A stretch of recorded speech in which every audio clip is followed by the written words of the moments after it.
हिंदवी स्वराज्याचे सरसंस्थापक छत्रपती शिवरायांना मानाचा मुजरा करतो। भारतीय राज्यघटनेचे शिल्पकार भारतरत्न डॉक्टर बाबासाहेब आंबेडकर यांना मानवंदना अर्पित करतो।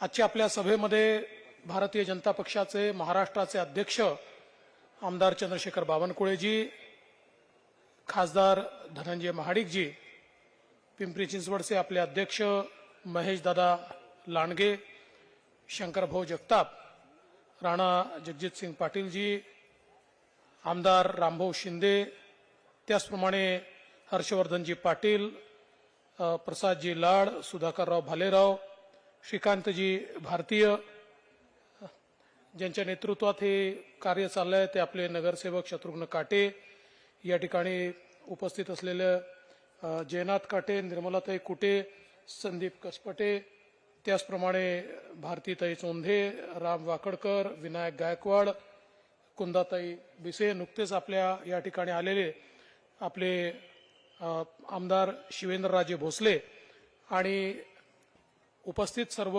भगिनी आणि बंधूंनो, खरं म्हणजे उशीर झालाय तरी देखील आपण लोक या ठिकाणी बसलात, याचाच अर्थ असा आहे की आपल्या समस्या निश्चितपणे गंभीर आहेत।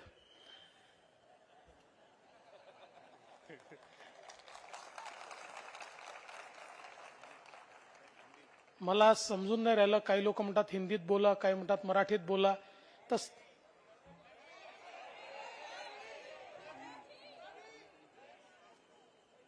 थोड़ी देर हिंदी में बोलता हूं, थोड़ी देर मराठी में बोलता हूं।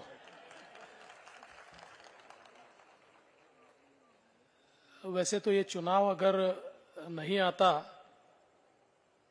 तो हमें ज्यादा हर्ष होता, क्योंकि हमारे नेता और जिन्होंने पिंपरी चिंचवड़ के विकास में एक बहुत बड़ी भूमिका निभाई है, ऐसे लक्ष्मण भाऊ जगताप ये अचानक बीमार हुए और हमारे बीच नहीं रहे, इसलिए इस चुनाव का सामना हमको करना पड़ रहा है। भारतीय जनता पार्टी ने अश्विनीताई जगताप इन्हें उम्मीदवारी दी है।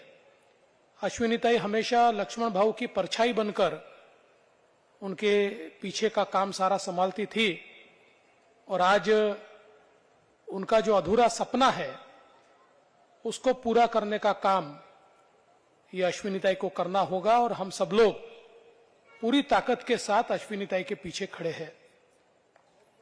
वैसे तो हम सभी लोग जानते हैं कि लक्ष्मण भाऊ जगताप ये हमेशा चाहते थे कि ये जो चिंचवड़ हमारा विधानसभा क्षेत्र है, इसमें ये हमारा पिंपळे सौदागर जैसा एरिया हो या हमारे अलग अलग प्रकार के जो यहाँ के गांव जो शहर में आए और जिसका नागरीकरण बहुत बड़े पैमाने पर हुआ, वहां की समस्याओं को सुलझाना, इसको लक्ष्मण भाऊ बहुत प्राथमिकता देते थे। वो हमेशा मुझे कहते थे कि हमारा जो पिंपरी चिंचवड़ है और विशेष रूप से हमारा जो चिंचवड़ है, इसमें नई मुंबई जैसी एक प्लान डेवलप्ड सिटी होने की क्षमता है।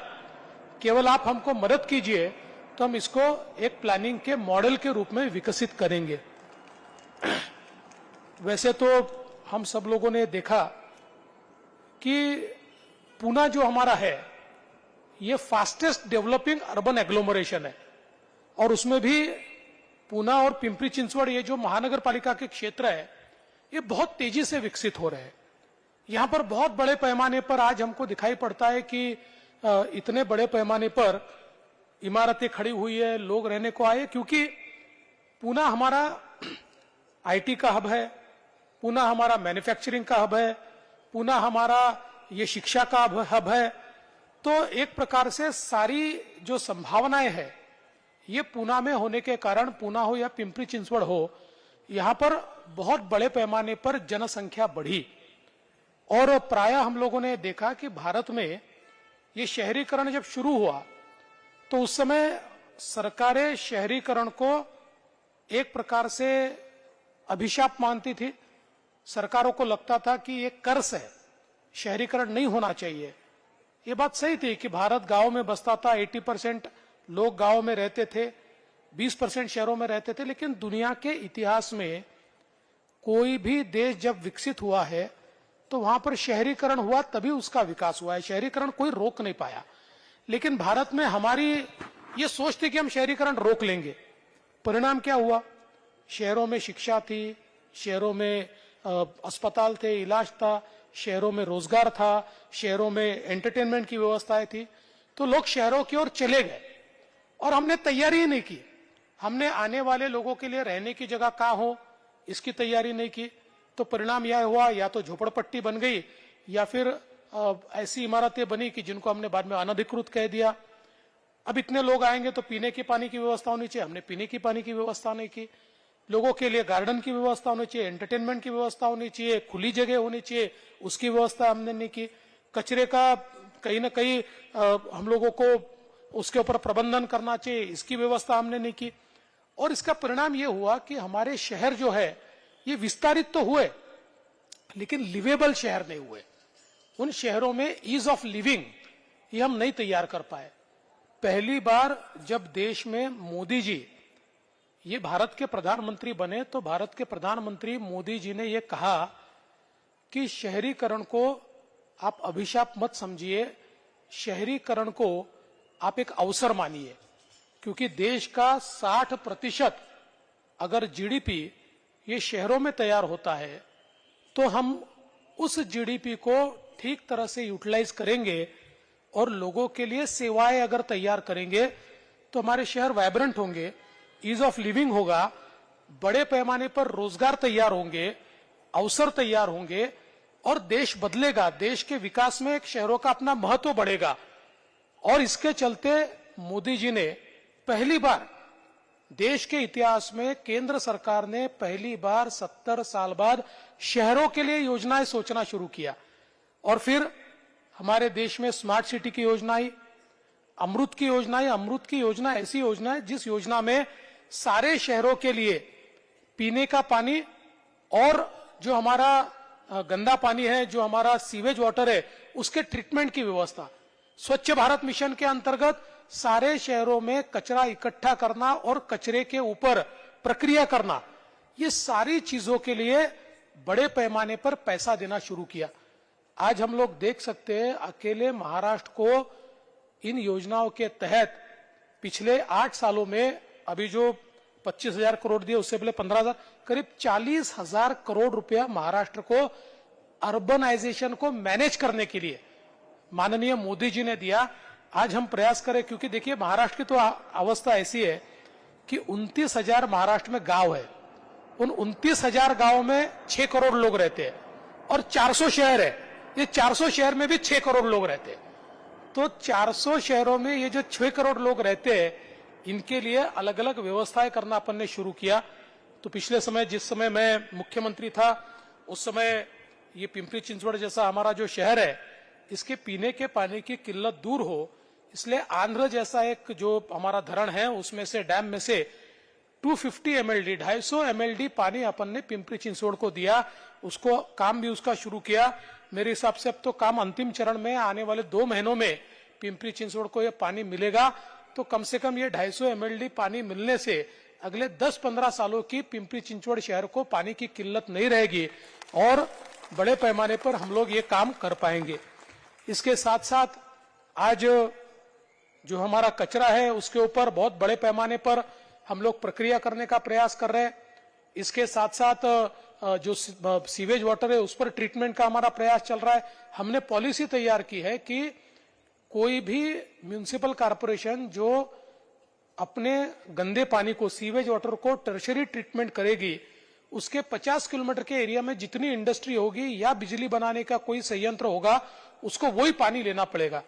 आपको आश्चर्य होगा कि आज नागपुर जैसी महानगर पालिका अपना पूरा सीवेज का पानी ये हमारा जो बिजली बनाने का एमएसईबी का कारखाना है उसको बेचती है और उसमें महानगर पालिका को जेब से 1 पैसा डाले बिना 30 करोड़ रुपया उसमें से आमदनी आती है। तो ये जो एक मॉडल है, ये सारे शहरों को मोदी जी के नेतृत्व में देने की हमने शुरुआत की। शहरों को लिवेबल बनाना शुरू किया, साथ में शहरों में ट्रांसपोर्टेशन की व्यवस्था हो। आज इतने बड़े पैमाने पर हम लोग मेट्रो का काम कर रहे हैं। आप लोग देख रहे हैं, पुणे हो, पिंपरी चिंचवड़ हो, एक इंटीग्रेटेड हम लोग सिस्टम तैयार कर रहे हैं मेट्रो की, जिसमें 2-3 फेजेस, अभी कुछ नए भी हमने मेट्रो के काम हाथ में लिए हैं। अपना जो ये सारा एरिया है, ये एरिया में भी मेट्रो कैसे पहुंचे, इसका भी एक सारा हम लोग एक डिजाइन तैयार कर रहे हैं।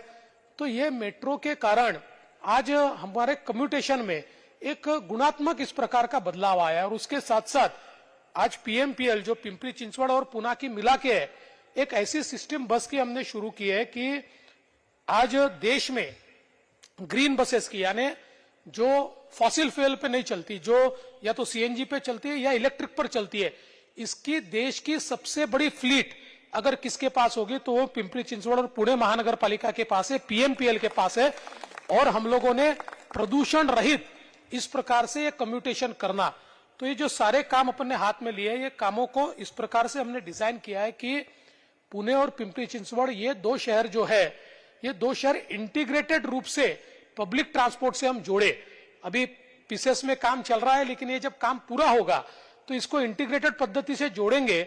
और जोड़ने के बाद जितने ट्रांसपोर्टेशन के मोड है, चाहे वो हमारी बसेस हो, चाहे हमारी मेट्रो हो, या कोई भी सरकारी ट्रांसपोर्टेशन की सिस्टम हो, इन सबको हम एक टिकट पर लाएंगे। एक टिकट आपने ले लिया कि उसमें आप बस में भी जा पाएंगे, उसमें आप मेट्रो में भी जा पाएंगे, सब जगह आप जा पाएंगे। तो इससे हम प्रदूषण भी कम करेंगे, हम ट्रैफिक की समस्या भी कम करेंगे। आज सबसे बड़ी बात यह है कि पुणे, पिंपरी चिंचवड़ जैसे शहरों को आज जो ट्रैफिक से हमको मुक्ति दिलानी है, ये ऐसे शहर है कि जहां चारों तरफ से रास्ते आते हैं। और अगर हम एक रिंग रोड तैयार करें तो हम लोग निश्चित रूप से यहां पर एक कम्यूटेशन की एक अलग लाइन तैयार कर सकते हैं और उसको एक हम लोग पब्लिक ट्रांसपोर्ट के माध्यम से भी जोड़ सकते हैं।